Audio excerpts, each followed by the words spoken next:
बच्चे अब हम समझते हैं मिश्र वाक्य। अभी हमने समझा था सरल वाक्य, अब हम समझेंगे मिश्र वाक्य। मिश्र का अर्थ है मिश्रण, अर्थात दो वाक्यों का मिलना। 2 से 3 वाक्य भी मिल सकते हैं इसके अंदर। मिश्र का अर्थ मिश्रण, अर्थात जिसके अंदर 2 या 3 वाक्य मिले होते हैं। अब हमने इसकी परिभाषा को नियम के अनुसार सीखना है। मिश्र वाक्य क्या होता है? मिश्र वाक्य में एक प्रधान वाक्य होता है और एक आश्रित उपवाक्य होता है। उपवाक्य का अर्थ क्या है? दूसरा वाक्य। आश्रित का अर्थ है आधारित, डिपेंड, अर्थात एक वाक्य मुख्य है और दूसरा वाक्य उसके ऊपर आश्रित है, अर्थात आधारित है और आश्रित है, अर्थात डिपेंडेंट है। एक वाक्य मुख्य है और एक वाक्य उसके ऊपर आश्रित है, अर्थात उसके ऊपर डिपेंड है। अब आपको ये बात समझनी है कि मुख्य वाक्य क्या है, अर्थात जो मुख्य है, अर्थात जो कार्य कर रहा है, और जो दूसरा वाक्य उस कार्य को किया जा रहा है, अर्थात जिसके ऊपर आधारित है, वह आश्रित उपवाक्य है। अब इसको समझने के लिए एक बात और समझते हैं ताकि आपको ये बात समझ में आ जाए। एक वाक्य मुख्य और एक वाक्य आश्रित, ये बात यहाँ तक समझ में आ गई ना? अब आगे चलते हैं। दूसरी पहचान है, अगर ये शब्द आ जाए जो, जैसे, जब, क्योंकि, परंतु, लेकिन, कि, यदि, जिसे, अगर ये शब्द आ जाते हैं तो वो वाक्य मिश्र वाक्य होता है। क्योंकि अगर हम दूसरा वाक्य जोड़ते हैं तो इन शब्दों की जरूरत पड़ती है और इसलिए ये पहचान में आ जाता है कि ये वाक्य मिश्र वाक्य है। लेकिन मुख्य पहचान ये है बच्चे, एक मुख्य वाक्य और एक आश्रित उपवाक्य। लेकिन ये पहचान के लिए हमें एक सहारा देते हैं कि इससे हमें आसानी से पहचान हो जाती है कि ये वाक्य मिश्र वाक्य है। अब हम उदाहरण के द्वारा समझते हैं। मालिक ने कहा कि कल की छुट्टी रहेगी। अब एक पहचान तो हमारे पास सामने आ गई कि यहाँ पर की है। बच्चे एक बात ध्यान रखो कि यहाँ मालिक ने कहा, यहाँ एक वाक्य है, की के द्वारा दूसरा वाक्य जुड़ रहा है, दूसरा वाक्य उपवाक्य, दूसरा वाक्य जुड़ रहा है, कल की छुट्टी रहेगी। यहाँ पर दूसरा वाक्य पहले वाक्य पर आश्रित है, इसलिए ये वाक्य मिश्र वाक्य है। अब ये बात समझ में आई?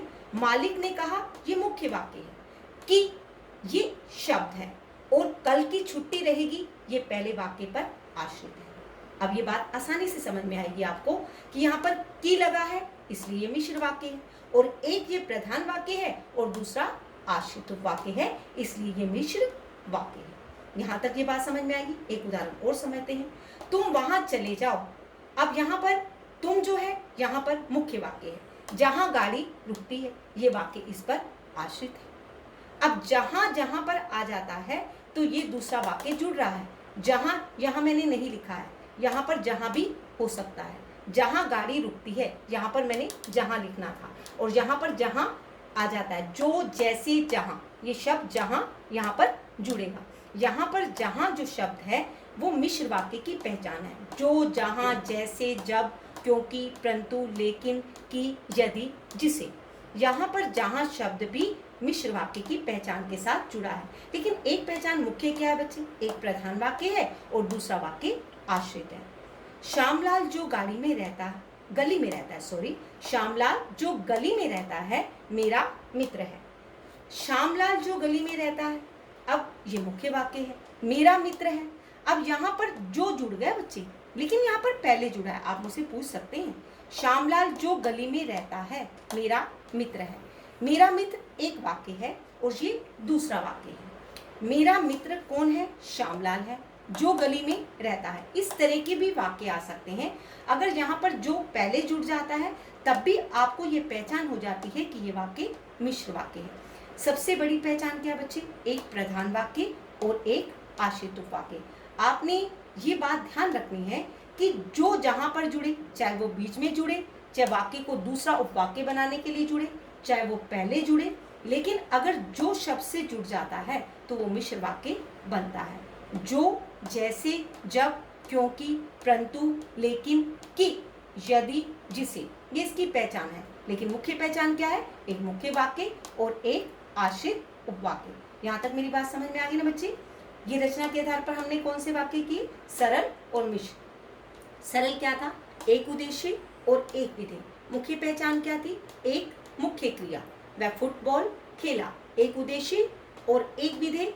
खेला क्या है? मुख्य क्रिया। मिश्र वाक्य में एक मुख्य वाक्य और एक आश्रित उपवाक्य, एक मुख्य वाक्य और दूसरा वाक्य उस पर आधारित होता है। जो, जैसे, जब, क्योंकि, परंतु, लेकिन, कि, यदि, जिसे, ये किसकी पहचान है? ये शब्द वाक्य को जोड़ने के काम आते हैं, इसलिए इसकी पहचान बन जाते हैं। मालिक ने कहा, ये मुख्य वाक्य है। कि इसकी पहचान है, कल की छुट्टी रहेगी। की के द्वारा ये दूसरा वाक्य जुड़ा है, इसलिए ये वाक्य इस पर आश्रित है। ये मुख्य वाक्य है, ये आश्रित उपवाक्य है, इसलिए ये मिश्र वाक्य है। सरल और मिश्र वाक्य आपको समझ में आ गया होगा। अब हम आगे करेंगे संयुक्त वाक्य।